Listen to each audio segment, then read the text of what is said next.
بسم الله الرحمن الرحیم. سلام، وقتتون بخیر. جلسه ششم، کشف قدرت خلاقیت با هوش مصنوعی و پرامپت نویسی. ترفندهای حرفه‌ای پرامپت نویسی، خلق آثار هنری و ادبی منحصر به فرد با اعمال محدودیت‌ها. در این جلسه به شما آموزش می‌دهیم که چگونه با اعمال محدودیت‌های مختلف خروجی‌های خلاقانه‌تر و متنوع‌تری از مدل‌های هوش مصنوعی دریافت کنید. این تکنیک‌ها به شما کمک می‌کنند تا آثار هنری و ادبی منحصر به فرد و تأثیرگذاری ایجاد کنید. هر محدودیت می‌تواند برای هدفی خاص باشد. در صورت نیاز، تعیین محدودیت‌ها به اشکال مختلف برای افزایش خلاقیت در تولید آثار هنری یا نوشتاری یا ادبی بسیار جذاب و تأثیرگذار. تمرین و تجربه. انواع محدودیت‌ها: محدودیت‌های زبانی، قافیه و ردیف. نوشتن یک شعر با همه کلمات همقافیه و شروع شده با حرف سین. تکرار کلمه، استفاده از یک کلمه خاص به صورت مکرر در یک قصه کوتاه. محدودیت واژگانی، نوشتن یک داستان کوتاه با استفاده از فقط 10 کلمه. محدودیت‌های بصری، رنگ، ایجاد یک نقاشی با استفاده از یک رنگ خاص، مثلا آبی. شکل، طراحی یک تصویر هندسی با استفاده از یک شکل خاص، مثلا مربع. الگو، ایجاد یک تصویر با تکرار یک الگوی خاص، مثلا مارپیچ.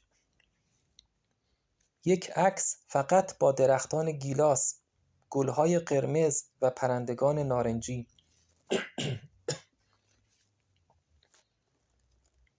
محدودیت‌های فرمی، شکل متن، نوشتن یک شعر به شکل قالب مشخص. نوشتن یک داستان کوتاه به شکل نامه یا ارائه یک محتوای انگیزشی به صورت تصویری و جذاب. تولید یک محتوا به صورت خلاصه یا جدول یا لیست یا صوتی یا تصویری یا فیلم یا ترکیبی یا غیره. شیوه خاص، شامل بند، ترتیب محتوا، سایز تصاویر، PDF و غیره.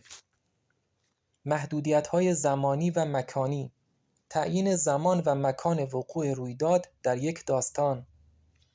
وقتی از مدل‌های هوش مصنوعی می‌خواهید اطلاعات پیچیده‌ای را فراهم کنند، درخواست ساختار پاسخ به صورت بخش‌های مختلف مانند مقدمه، متن اصلی، نتیجه‌گیری و غیره می‌تواند مفید باشد. و محدودیت‌های دیگر، تکنیک‌های ترکیبی، می‌توانید چندین محدودیت را با هم اعمال کنید تا نتایج پیچیده‌تر و جالبتری به دست آورید. مثلا نوشتن یک شعر با استفاده از کلمات همقافیه، همه با حرف سین شروع شده و به شکل یک قلب باشد. محدودیت‌های منفی، تعیین نبایدها. در صورت نیاز، ایجاد یک فهرست منفی از کلمات یا موضوعاتی که نباید در پاسخ‌ها ظاهر شوند. مثلا پرهیز از سبک رسمی، پرهیز از اصطلاحات تخصصی، پرهیز از کلمات منفی مانند غمگین، تنها، شکست و ناامیدی. ممنوعیت تکرار کلمات خاص و غیره. توجه،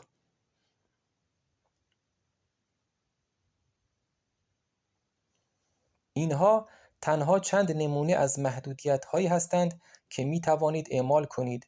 شما می‌توانید با خلاقیت خود محدودیت‌های جدید و متنوعی را ایجاد کنید و نتایج شگفت‌انگیزی به دست آورید.